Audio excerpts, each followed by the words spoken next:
Hello friends, welcome to Study Addicted. This is a lecture series of Indian polity. शुरू करने से पहले B are Ambedkar की coat पर नजर डालते हैं। Life should be great rather than long. आप मेरे चैनल को जो है इसी तरह जो लाइक सब्सक्राइब और शेयर जो है करते रहिए। लास्ट लेक्चर में हमने फंडामेंटल राइट्स से रिलेटेड जो है डिस्कस किया था। अब हम जो है इस लेक्चर में जो है राइट टू इक्वालिटी को जो है काफी डिटेल में जो है डिस्कस करेंगे। This a part second on fundamental rights. हमने लास्ट वीडियो में डिस्कस किया था कि there are 6 fundamental rights granted by our constitution, जिसमें पहला था हमारा right to equality from article 14 to 18। तो आज का लेक्चर हम इसी के ऊपर फोकस करेंगे, राइट टू इक्वालिटी के ऊपर। तो सबसे पहले हम बात करेंगे equality before law and equal protection of law. जो हमारा जो आर्टिकल 14 है, ये बोलता है कि कानून के समक्ष जो है सब लोग जो है बराबर है, समानता है सबको, चाहे वो जो है बड़े से बड़ा बिजनेसमैन है या हमारे लोअर स्टेटा के लोग हैं, कोई भी हैं, कोई गरीब है, कोई अमीर है, वो कोई भी चीज जो हमारा जो है संविधान जो उसमें जो है नहीं देखता है। सभी के सभी जो है कानून के समक्ष जो है समान है, that is equality before law. तो आर्टिकल 14 आप देख सकते हैं यहाँ पर बोलता है कि state shall not deny to any person equality before the law और the equal protection of the laws within the territory of India. अब ये जो कंसेप्ट है इक्वालिटी बिफोर लॉ, यानी कि कानून के समक्ष समानता का ये जो अधिकार है, ये जो है ब्रिटिश ओरिजिन का है। वह जो कंसेप्ट जो इक्वल प्रोटेक्शन ऑफ लॉज है, ये जो है अमेरिकन कॉन्स्टिट्यूशन का है। इक्वल प्रोटेक्शन ऑफ लॉ का मतलब ये है, जैसे हमारे कॉन्स्टिट्यूशन में right to life and personal liberty है, तो ये जो मान लीजिए राइट टू लाइफ है, ये इक्वल प्रोटेक्शन है सबको। मतलब अगर कोई लॉ कोई प्रोटेक्शन दे रहा है तो सबको वो इक्वली प्रोटेक्ट कर रहा है, चाहे वो रिच है चाहे पुअर है, वेदर जो हमारे वो बहुत बड़ी कॉन्स्टिट्यूशनल पोस्ट के ऊपर चाहे हमारे प्रेसिडेंट बैठे हैं या एक आम हमारा जो नागरिक है, सिटीजन है भारत का, उन सबको जो हमारे जो लॉ है जो प्रोटेक्शन प्रोवाइड करते हैं वो इक्वली प्रोवाइड करते हैं। इसमें किसी भी तरह की डिस्क्रिमिनेशन जो है नहीं दी जाती है। तो ध्यान रखें आप, इक्वालिटी बिफोर लॉ ये ब्रिटिश ओरिजिन का है और इक्वल प्रोटेक्शन लॉ ये हमने जो है अमेरिकन कॉन्स्टिट्यूशन से जो है इस कंसेप्ट को जो हमारे कॉन्स्टिट्यूशन में जो है लिया हुआ है। तो आर्टिकल 14 सिंपली ये बोलता है कि कानून के समक्ष सभी समान हैं और अगर कोई भी कानून का उल्लंघन करता है तो उनके ऊपर जो है समान रूप से जो है कार्रवाई की जाएगी। लेकिन ये जो इक्वालिटी बिफोर लॉ है, इसमें भी कुछ एक जो है हमारी एक्सेप्शंस हैं। उन एक्सेप्शंस के ऊपर हम जो नजर डालते हैं। देखिए, जो हमारे प्रेसिडेंट हैं, जो हमारे भारत के जो राष्ट्रपति हैं और जो गवर्नर हैं होते हैं स्टेट्स के, वो जो है कुछ एक जो इम्यूनिटीज जो है वो जो है इंजॉय करते हैं under the article 361 of the constitution. जो पहली इम्यूनिटी है ये रहती है कि जो हमारे राष्ट्रपति हैं, जो प्रेसिडेंट है और गवर्नर है, वो किसी भी कोर्ट में जो है आंसरेबल नहीं होते हैं for the exercise and performance of the power and duties of his office. और ये आप ध्यान रखें, ये जो हमारी जो कोर्ट्स हैं, जो हमारे सुप्रीम कोर्ट है, हाई कोर्ट है, एनी अदर कोर्ट है, इनकी जो पावर जो है जुडिशियल रिव्यू की, उसके ऊपर भी ये जो है एक रेस्ट्रिक्शन होती है। जुडिशियल रिव्यू एक ऐसी पावर होती है, हमारी जो गवर्नमेंट है उसके जो 3 ऑर्गन है, लेजिस्लेटिव, एग्जीक्यूटिव एंड जुडिशरी। तो जो जुडिशरी है वो जो है अदर 2 जो ऑर्गन्स है हमारे, लेजिस्लेटिव और एग्जीक्यूटिव, इनके फंक्शंस को चेक करती है कि whether they are in accordance with the constitution, whether they are in accordance with the existing statute. कोई भी हमारे एग्जिस्टिंग जो कानून है भारत में, उनके अकॉर्डेंस क्या हमारे लेजिस्लेटिव और एग्जीक्यूटिव जो वर्क कर रहे हैं उनके ऊपर चेक जो हमारी जुडिशरी करती है, and that is called the judicial review. लेकिन हमारे देखिए जो प्रेसिडेंट और गवर्नर है under the article 361 of the constitution, हमारे प्रेसिडेंट और गवर्नर जो रहते हैं स्टेट्स के, ये आंसरेबल नहीं होते हैं किसी भी कोर्ट में for the exercise and performance of the power and duties of his office. अब मान लीजिए कोई सिविल सर्वेंट है, अगर वो कोई काम करता है तो he is answerable in any court. कोई भी सिटीजन एक पेटिशन फाइल करके जो है उनको जो है कोर्ट में ले जाके जो उनसे जो है उससे रिलेटेड जो है आंसर मांग सकता है, या आरटीआई के तहत उनसे आंसर मांग सकते हैं, दे आर आंसरेबल। लेकिन प्रेसिडेंट और गवर्नर जो है किसी भी कोर्ट को जो है आंसरेबल नहीं होते हैं for the exercise and performance of the power and duties of his office. कोई भी क्रिमिनल प्रोसीडिंग जो है इंस्टीट्यूटेड और कंस्टिट्यूटेड नहीं हो सकती है प्रेसिडेंट और गवर्नर के against during their term of office. कोई भी प्रोसेस जो अरेस्ट और इम्प्रिजमेंट सजा की कोई भी ऐसा प्रोविजन नहीं है प्रेसिडेंट और गवर्नर के, जब तक जो है अपने ऑफिस की वो टर्म में है, अपने टेन्योर में वो जो है, या अपने ऑफिस में वो जो वर्क कर रहे हैं, या अपने टेन्योर के अंदर जो है प्रेसिडेंट और गवर्नर के खिलाफ कोई भी आप जो है अरेस्ट या इम्प्रूवमेंट का प्रोविजन या इनसे रिलेटेड प्रोसेस जो है नहीं चला सकते हैं।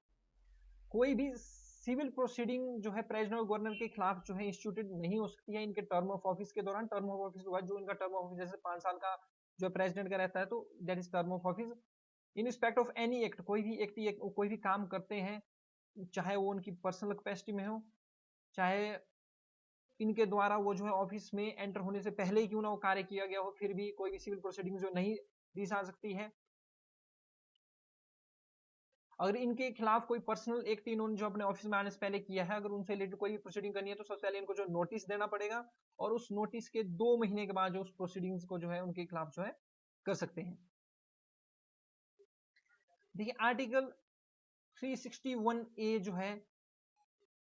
बोलता है कि कोई भी पर्सन जो है किसी भी सिविल और क्रिमिनल प्रोसीडिंग किसी भी कोर्ट में जो है इसके लिए जो है नहीं बुलाया जा सकता है, अगर वो जो है कोई भी पब्लिकेशन न्यूज़पेपर में या रेडियो टेलीविजन में true proceeding of the parliament, जो हाउस ऑफ पार्लियामेंट है उनसे रिलेटेड, या either house of the legislator किसी स्टेट का है उनसे रिलेटेड, अगर उनकी प्रोसीडिंग से रिलेटेड कोई ट्रू रिपोर्ट अगर कोई भी बंदा जो है न्यूज़पेपर रेडियो टेलीविजन में पब्लिश करता है, तो उनके खिलाफ कोई भी सिविल या क्रिमिनल प्रोसीडिंग्स इसके तहत जो है नहीं होगी। देखिए कुछ एक प्रिविलेजेस जो हमारे मेंबर ऑफ पार्लियामेंट और स्टेट लेजिस्लेटर को होती है, तो जो मेंबर ऑफ पार्लियामेंट है हमारे, वो जो है इनके खिलाफ कोई भी प्रोसीडिंग्स जो है, कोई भी कार्रवाई जो है कोर्ट में नहीं हो सकती है। इन रिस्पेक्ट जो भी ये एनीथिंग ये जो है बोलते हैं पार्लियामेंट में, या वोट करते हैं किसी चीज के लिए पार्लियामेंट के अंदर, या किसी कमेटी में वर्क करते हैं, इनसे रिलेटेड कोई भी आपकी इनके खिलाफ प्रोसीडिंग जो है कोर्ट में नहीं हो सकती है। इसी तरह जो स्टेट लेजिस्लेटर है वो जो है स्टेट लेजिस्लेटिव असेंबली में क्या बोल रहे हैं, जो उन्होंने कुछ बोला या किसी चीज के लिए वोट दिया या किसी कमेटी में उन्होंने वर्क किया, ये इनके खिलाफ भी कोई भी प्रोसीडिंग जो है किसी भी कोर्ट में किसी भी न्यायालय में जो इनके खिलाफ जो है कार्रवाई नहीं हो सकती under the article 194 of the constitution. These are the power and privileges of the members of parliament and state legislators. Next हमारा आर्टिकल 31C। ये जो आर्टिकल 31C है एक एक्सेप्शन है आर्टिकल 14 के लिए। ये जो है प्रोवाइड्स करता है laws made by the state for the implementing the directive principle of state policy, यानी कि directive principle of state policy को इंप्लीमेंट करने के लिए अगर गवर्नमेंट जो है कोई लॉ बनाती है, तो उसको जो है आर्टिकल 331C के तहत जो एक जो इम्यूनिटी जो है प्रोवाइड की जाती है from article 14 of the constitution. जैसे जो क्लाउज C है हमारे directive principle of state policy under the article 39 of the constitution, उनको जो उनकी इंप्लीमेंटेशन में कोई भी लॉ बनाया जाए तो उनको चैलेंज नहीं किए जा सकते हैं इस ग्राउंड के ऊपर कि वो जो है वायलेटिव है आर्टिकल 14 के। और सुप्रीम कोर्ट ने भी अपनी वर्डिक्ट में कहा है कि जहां पर जो है आर्टिकल 31C जो है आ जाता है, वहां पर जो आर्टिकल 14 जो है गोज आउट हो जाता है। कोई भी फॉरेन सोवरन जो रूलर्स हैं, एम्बेसडर हैं और डिप्लोमेट्स हैं, वो जो है इंजॉय करते हैं immunity from criminal and civil proceedings in our country. UNO और उसकी एजेंसीज भी इंजॉय करती है diplomatic immunity in our country. Next हम डिस्कस करेंगे article 15 of the constitution, that is prohibition of discrimination on certain ground. Article 15 जो है constitution में ये बोलता है कि स्टेट शैल नॉट डिस्क्रिमिनेट, किसी भी तरह का जो है स्टेट जो है भेदभाव नहीं कर सकती अगेंस्ट एनी सिटीजन, किसी भी सिटीजन के खिलाफ किसी भी तरह का भेदभाव जो है नहीं हो सकता है ऑन ग्राउंड ओनली ऑफ, देखिए ओनली ऑफ यहाँ लगाया गया, only of religion, race, caste, sex और प्लेस ऑफ बर्थ। आर्टिकल 15(2) ये भी बोलता है कि कोई भी सिटीजन है वो जो है किसी भी डिसेबिलिटी के सब्जेक्टिव नहीं है, कोई भी लाइबिलिटी, रेस्ट्रिक्शन और condition on ground only of religion, किसी भी मतलब उसके रिलीजन, रेस, कास्ट, सेक्स और प्लेस ऑफ बर्थ के कारण उस पर आप कोई भी डिसेबिलिटी या लाइबिलिटी या रेस्ट्रिक्शन जो है इम्पोज नहीं कर सकते हैं। With regard to access to shops, यानी कि कोई भी जो हमारी शॉप है वहां पर जो है किसी भी धर्म का, जाति का, रेस का जो है लोग जो है जा सकते हैं, पब्लिक रेस्टोरेंट्स का यूज कर सकते हैं, होटल्स का यूज कर सकते हैं, प्लेसेस ऑफ पब्लिक एंटरटेनमेंट का यूज कर सकते हैं, use of wells, tanks, bathing ghats, roads and place of public store maintained wholly और पार्शली बाय स्टेट फंड्स और dedicated to use of general public. यानी कि सिंपल वर्ड में बोले तो आर्टिकल 15 जो है किसी भी प्रकार के भेदभाव को जो है किसी भी सिटीजन के अगेंस्ट, चाहे वो रिलीजन, रेस, कास्ट, सेक्स या प्लेस ऑफ बर्थ के आधार पर हो, उसको जो है स्ट्रिक्टली जो है प्रोहिबिट करता है, उसको जो है निषेध करता है, उस पर रोक लगाता है। ये जो आर्टिकल 15 की जो क्लाउज सेकंड है, ये जो है प्रोहिबिट्स करती है discrimination both bye the state and private individuals, while जो हमारा जो क्लाउज फर्स्ट है आर्टिकल 15 की, ये सिर्फ और सिर्फ जो प्रोहिबिट्स करती है discrimination only by the state. लेकिन ये जो आर्टिकल 15 है इसमें भी 3 एक्सेप्शन जो है हमारे कॉन्स्टिट्यूशन में जो दी गई है, जैसे कि जो हमारी स्टेट है उनको ये इजाजत है कि वो जो स्पेशल प्रोविजन जो है बना सकती है वुमेन और चिल्ड्रन से रिलेटेड, जैसे रिजर्वेशन ऑफ सीट जो है वुमेन के लिए इन लोकल बॉडीज, या provision of free education for children. State जो है परमिटेड है कि वो कोई भी स्पेशल प्रोविजन जो है for the advancement of any social and educationally backward जो क्लासेस हैं और जो सिटीजन है हमारे, और फॉर दी शेड्यूल कास्ट या जो हमारे शेड्यूल कास्ट है, शेड्यूल ट्राइब्स के जो लोग हैं, उनके एडवांसमेंट के लिए स्पेशल प्रोविजन जो है हमारी सरकार जो बना सकती है। फॉर एग्जांपल जैसे रिजर्वेशन ऑफ सीट्स होती हैं या फीस कंसेशन है इन पब्लिक एजुकेशन इंस्टीट्यूशन।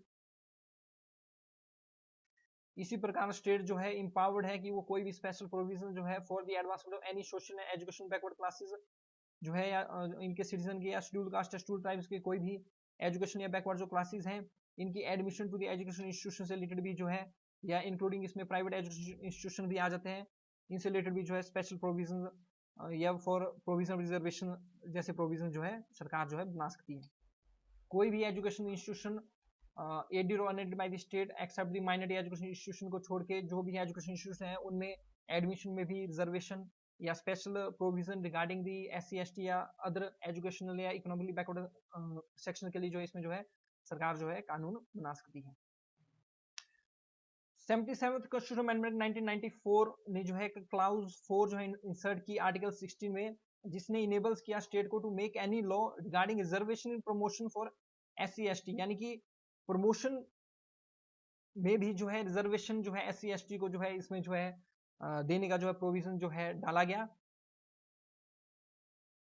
और प्रमोशन से रिलेटेड जो SC ST के कम्युनिटी के जो लोग हैं उनको जो है प्रमोशन में जो है रिजर्वेशन देने के लिए जो है लास्ट प्रोविजन जो है 93rd कॉन्स्टिट्यूशन अमेंडमेंट 5 के तहत जो डाला गया था। देखिए क्रीमी लेयर क्रोनोलॉजी की हम थोड़ी सी यहाँ पर बात करेंगे, आपने क्रीमी लेयर के बारे में सुना होगा।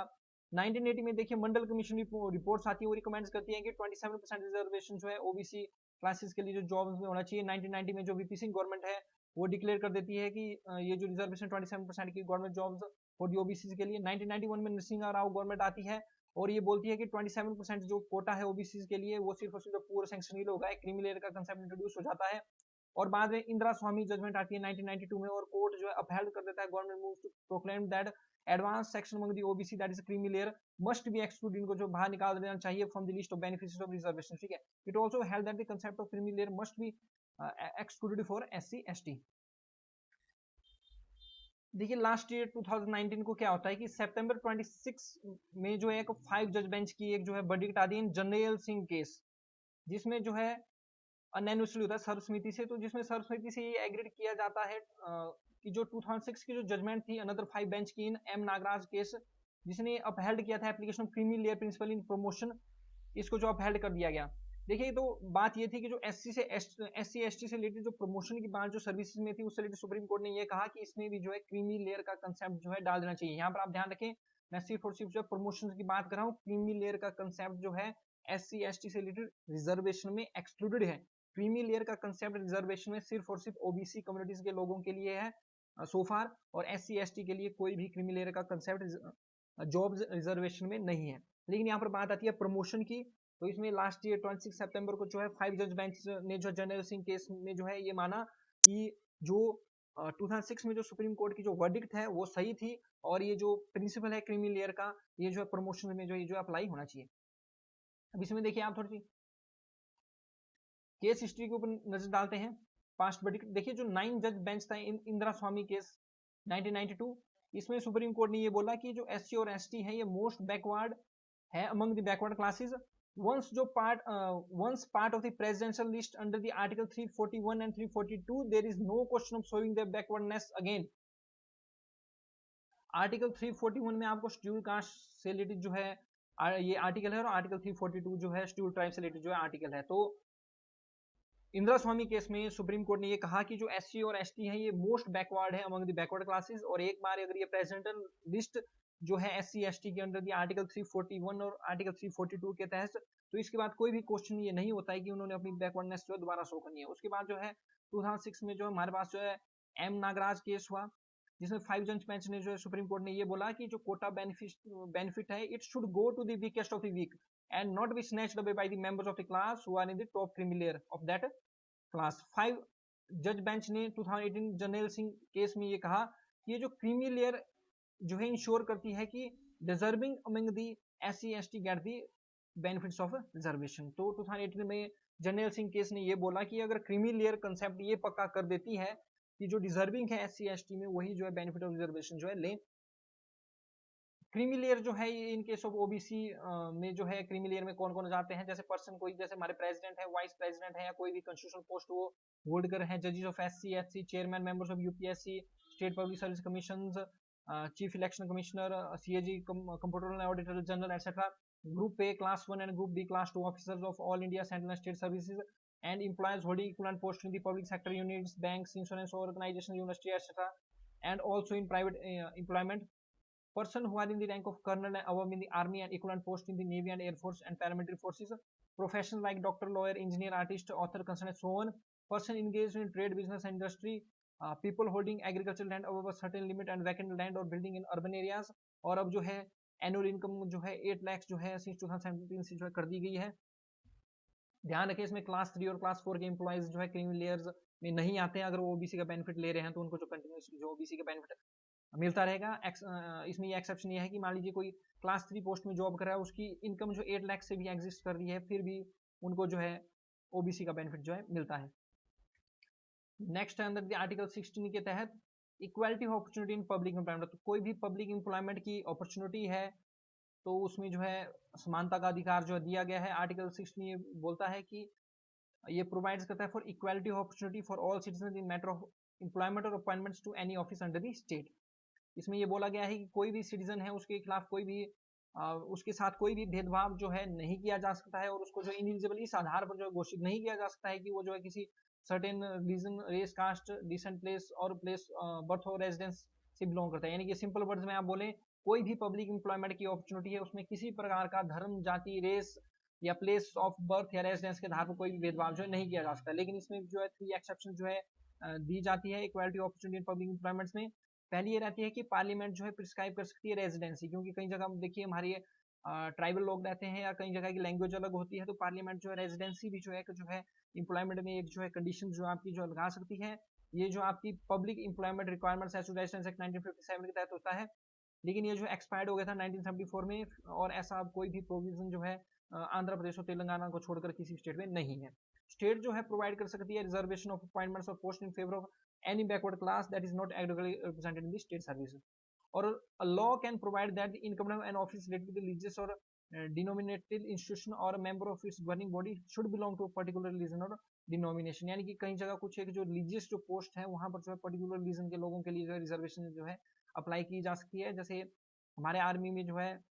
रिलीजियस टीचर की जॉब निकलती है तो उसमें भी सर्टेन इसी से रिलेटेड जो है कंडीशन जो है हमारी होती है, तो रिलीजन से रिलेटेड भी जो आपकी जो है कंडीशन जो है कुछ पोस्ट के लिए जो है सरकार लगा सकती है। देखिए मंडल कमीशन और उसके बाद क्या हुआ, देखिए 1979 में मोरारजी देसाई जो गवर्नमेंट है उन्होंने अपॉइंट किया एक backward class commission under the article 340 of the constitution, और इसको ये काम दिया गया कि इन्होंने इन्वेस्टिगेट करना है conditions of the social and educationally backward classes and suggest measure for their advancements. तो कमीशन जो अपनी रिपोर्ट जो सबमिट की 1980 में और आइडेंटिफाइड की 3043 caste as socially and educationally backward classes, और इन्होंने कंस्टिट्यूट किया नियरली 52%। ये जो कास्ट थी, ये जो 52% कंपोनेंट जो हमारी पॉपुलेशन का जो करती थी एक्सक्लूडिंग SC एंड ST। और कमीशन ने रिकमेंड की 27% reservation government jobs for OBCs, और total reservation for all SC ST और OBC अमाउंट इसी हिसाब से अमाउंट हुई 50% के ऊपर। आफ्टर 10 years 1990 में जो BP सिंह गवर्नमेंट है उन्होंने डिक्लेयर कर दी reservation 27% in government jobs for OBC। 1992 में जो है नरसिम्हा राव जी की गवर्नमेंट आती है और उन्हें दो चेंजेस इसमें बनाते हैं। वो पहली ये जो कंसेप्ट ऑफ क्रीमी लेयर इसमें लाया जाता है, दूसरा रिजर्वेशन 10% की दी जाती है इकोनॉमिकली बैकवर्ड सेक्शंस के लिए। लेकिन बाद में एक जो मंडल केस आता है 1992 में, जिसमें क्रीमी लेयर के कंसेप्ट को जो है सुप्रीम कोर्ट जो है अपहेल्ड करती है, उसको सही ठहराती है, लेकिन कोर्ट जो है रिजेक्ट कर देती है additional reservation 10% for the poor section of higher caste. Advance section जो रहते हैं ओबीसी के अंदर जो क्रीमी लेयर रहते हैं उनको जो एक्सक्लूड कर दिया जाता है from the list of beneficiaries. देखिए कोर्ट की वर्डिक्ट जो आई उसने जो है 27% रिजर्वेशन जो ओबीसी के लिए विद क्रीमी लेयर उसको सही ठहराया, लेकिन जो 10% रिजर्वेशन जो हायर कास्ट के लिए जो है on the ground of economical backwardness के आधार पर जो दी गई थी उसको जो है रिजेक्ट कर दिया। अब देखिए जो मंडल केस है उसमें सुप्रीम कोर्ट ने ये कहा कि ओबीसी को सिर्फ और सिर्फ जो है रिजर्वेशन जो आपकी जो है पब्लिक अपॉइंटमेंट में दी जा सकती है। रिजर्वेशन जो है प्रमोशन में जो है ओबीसी के लिए फिलहाल कोई भी ऐसा प्रोविजन नहीं है। इसको सुप्रीम कोर्ट ने जो है क्लियरली कहा हुआ है कि ओबीसी को जो है एक बार वो अगर सर्विस में इंडक्ट हो जाते हैं तो बाद में उनको जो प्रमोशन में कोई भी रिजर्वेशन नहीं दी जाएगी, और ये जो रिजर्वेशन है ये सिर्फ और सिर्फ जो है कन्फाइंड रहेगी, सीमित रहेगी टू दी इनिशियल अपॉइंटमेंट। और कोई भी एग्जिस्टिंग रिजर्वेशन है प्रमोशन में वो जो है कंटिन्यू रहेगी फॉर 5 ईयर्स ओनली। अगर इनसे रिलेटेड कोई भी रिजर्वेशन पॉलिसी अगर ओबीसी से रिलेटेड है तो वो जो है 1997 तक जो रहेगी, उसके बाद ये जो स्टक डाउन हो जाएंगे। यानी कि इन प्रेजेंट ओबीसी को सिर्फ और सिर्फ जो है जॉब में रिजर्वेशन है, प्रमोशन में रिजर्वेशन नहीं है। टोटल जो रिजर्व कोटा है वो जो 50% से ज्यादा एग्जिस्ट नहीं करना चाहिए,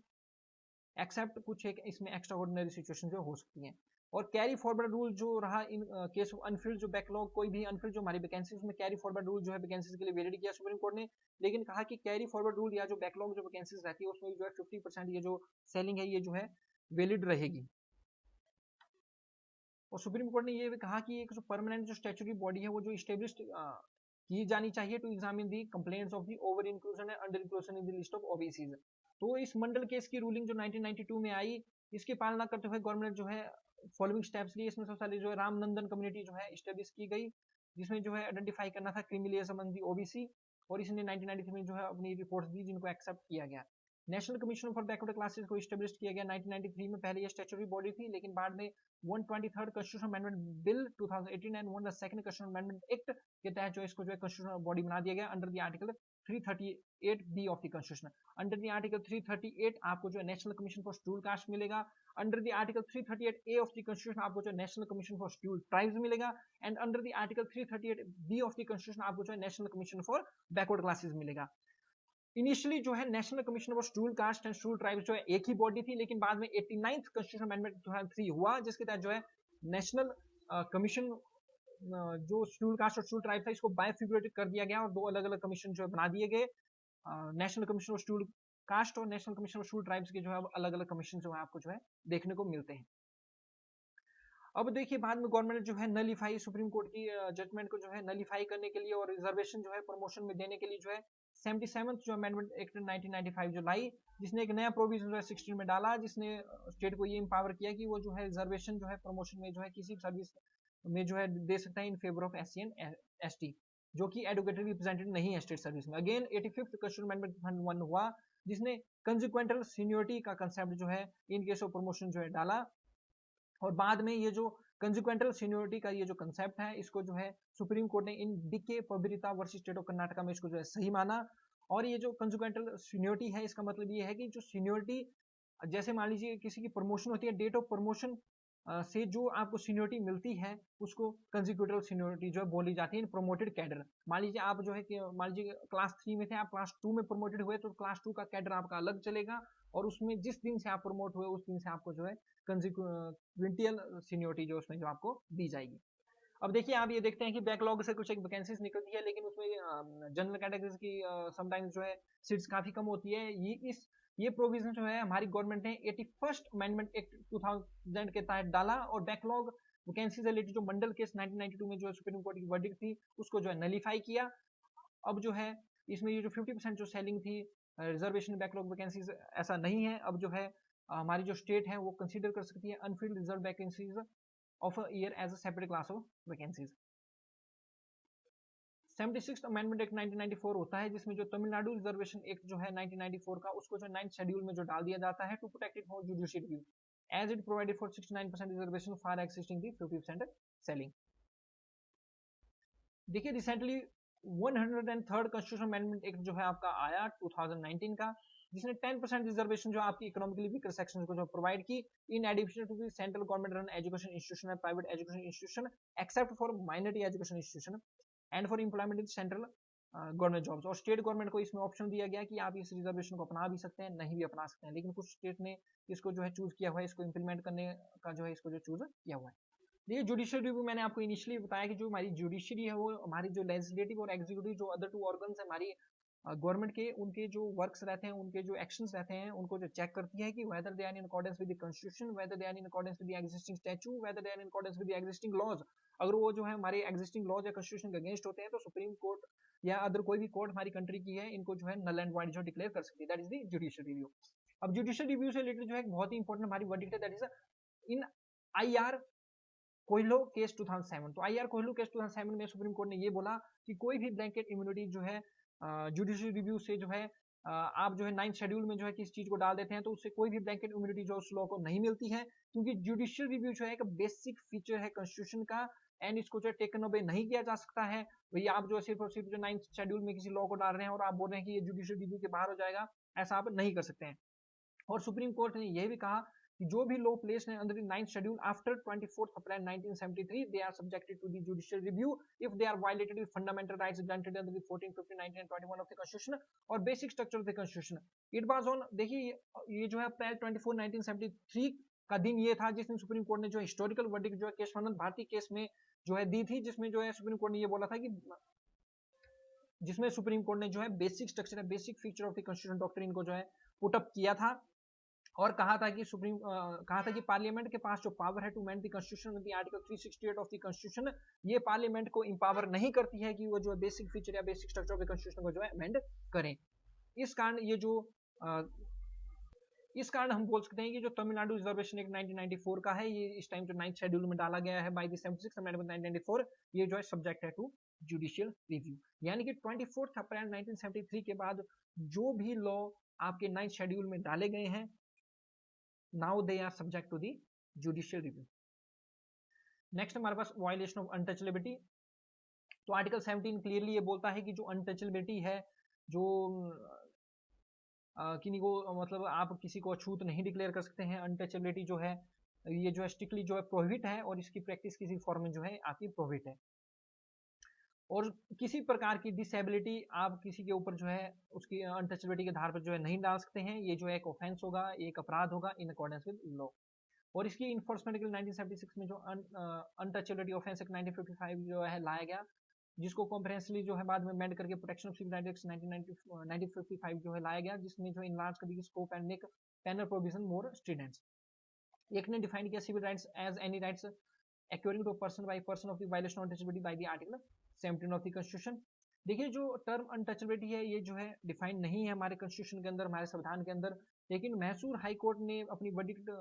इससे रिलेटेड जो दी थी और कहा था कि जो सब्जेक्ट मैटर है आर्टिकल 17 का इज अनटचेबिलिटी का जो आर्टिकल 17 का जो कंसेप्ट है वो जो है लिटरल ग्रामेटिकल फॉर्म में नहीं है, बल्कि एक्चुअल प्रैक्टिस जो होती है उससे रिलेटेड जो है ये रहता है, जो कि हिस्टोरिकली हमारी कंट्री में जो हमारी कंट्री में जो एग्जिस्ट करती है उससे रिलेटेड ये जो है हमारे इसमें रहता है। और इसमें ये भी रेफर किया गया कि कोई भी सोशल डिसेबिलिटी जो इम्पोज होती है सर्टेन क्लास ऑफ पर्सन के ऊपर on reason of their birth in certain caste, ये जो स्ट्रिक्टली जो है इसमें जो ऑफेंस बनाया गया। लेकिन इसमें आप ध्यान रखें, इसमें जो है सोशल बायोकैट और फ्यू इंडिविजुअल और their exclusion from religious service etcetera ये इसमें जो है इंक्लूड नहीं किया गया है। Protection of civil rights 1955 that जो कोई भी ऑफेंस जो कमिटेड होते हैं इन ग्राउंड्स ऑफ अनटचेबिलिटी वो जो punishment either by the imprisonment of 6 months और up to fine up to 500 और बोथ। और कोई भी पर्सन कन्विक्टेड होता है offence of untouchability disqualified from the election of the parliament और स्टेट लेजिस्लेटिव इलेक्शन से भी उनको जो डिस्क्वालिफाइड जो किया जा सकता है। और ये जो protection of civil rights act 1955 है, इसने फॉलोइंग जो एक्ट्स हैं इनको जो है ऑफेंस डिक्लेयर किया हुआ है। Preventing any person from entering any place of worship और फ्रॉम वर्शिप देयरइन, जस्टिफाइंग अनटचेबिलिटी को जो है सही ठहराना on basis of tradition religious philosophical other grounds की बेस पर ये बिल्कुल स्ट्रिक्टली ऑफेंस है। किसी भी पर्सन को अपनी शॉप में असेस देने से मना करना, होटल या प्लेसेस ऑफ पब्लिक एंटरटेनमेंट में, वो भी जो बिल्कुल जो है ऑफेंस है। इंसल्टिंग करना किसी पर्सन को जो कि शेड्यूल्ड कास्ट या एनी अदर कास्ट या एनी अदर अनटचेबिलिटी के आधार पर उसको जो है आपने इंसल्ट करना, वो भी जो है बिल्कुल ये जो अपराध है। किसी भी पर्सन को रिफ्यूज करना, एडमिट करना किसी भी पर्सन को हॉस्पिटल में, एजुकेशन इंस्टीट्यूशन में और होटल्स में या हॉस्टल्स में फॉर पब्लिक बेनिफिट्स, ये भी बिल्कुल अपराध है। प्रीचिंग अनटचेबिलिटी डायरेक्टली इनडायरेक्टली जो है अनटचेबिलिटी प्रीचिंग करना, रिफ्यूजिंग करना सेलिंग ऑफ गुड्स और rent service to any person, ठीक है। और सुप्रीम कोर्ट ने हेल्ड किया कि right under article 17 is available against private individuals and it is the constitutional obligation of the state to take necessary actions to ensure that this right is not violated. तो इस कारण तो इससे हम ये बोल सकते हैं कि जो अनटचेबिलिटी है, जो छुआछूत है, it is strictly prohibited by our constitution and इसकी प्रैक्टिस जो है बिल्कुल प्रोहिबिटेड है। अगर आपकी सोसाइटी में होती है तो आपने जो है इस रिलेटेड जो है एक आवाज उठानी है और अनटचेबिलिटी को जो है हमारी सोसाइटी से लिमिट करने में जो है सहायता करनी है। नेक्स्ट आता है हमारे पास वायलेशन ऑफ टाइटल्स। तो आर्टिकल 18 जो है अबॉलिश करता है टाइटल्स और इससे रिलेटेड जो है 4 प्रोविजन ये बोलता है। ये देखिए प्रोहिबिट्स करता है state from conferring any title. Except कोई भी मिलिट्री और एकेडमिक जो डिस्टिंक्शन है उसके अलावा किसी बॉडी या सिटीजन और फॉरेनर को किसी प्रकार का टाइटल नहीं दिया जा सकता है। ये जो प्रोहिबिट करता है सिटीजन ऑफ इंडिया को from accept any title from any foreign state. Foreigner कोई भी अगर फॉरेनर है वो होल्ड करता है एनी ऑफिस ऑफ प्रॉफिट और ट्रस्ट अंडर स्टेट, वो जो एक्सेप्ट नहीं कर सकता है any title from any foreign state without consent of the president. कोई भी हमारा जो सिटीजन है या फॉरेनर है जो होल्ड करता है एनी ऑफिस ऑफ प्रॉफिट और trust on the state is not accept any present in emolument और ऑफिस फ्रॉम दी और under any foreign state without consent of the president. From the above ये clear है कि कोई भी जो hereditary जो वंशवादी जो टाइटल हैं जैसे कि महाराजा, राज बहादुर, राय साहिब, देवान बहादुर एटसेट्रा जो कि कन्फर्ड थे बाय दी कॉलोनियल स्टेट, ये जो बैन कर दिए गए हैं by the article 18 as these are against the principle of equal status of all. लेकिन 1996 में सुप्रीम कोर्ट ने जो है सही ठहराया था, कॉन्स्टिट्यूशनल वैलिडिटी जो थी नेशनल बोर्ड की उनको सही ठहराया था। जैसे जो हमारे भारत रत्न है, पद्म विभूषण है, पद्म भूषण है, पद्मश्री, और सुप्रीम कोर्ट ने ये कहा कि ये जो अवार्ड है ये do not want to be titles within the meaning of the article 18 that prohibits only hereditary titles of nobility. Therefore supreme court ने ये कहा था कि ये जो नेशनल अवार्ड्स हैं ये वायलेटिव नहीं है आर्टिकल 18 के, as theory of equality does not mandate that marriage should not be recognized. However इसमें ये भी बोला गया कि they should not be used as suffix. तो देखिए कोई भी भारत रत्न, पद्म विभूषण या पद्म भूषण है उनको आप किसी भी पर्सन के नेम के साथ जो है सफिक्स नहीं लगा सकते हैं, प्रफिक्स नहीं लगा सकते हैं to the names of the awards, otherwise they should forfeit the award. ये जो नेशनल अवार्ड्स हैं ये इंस्टीट्यूट हुए थे 1954 में,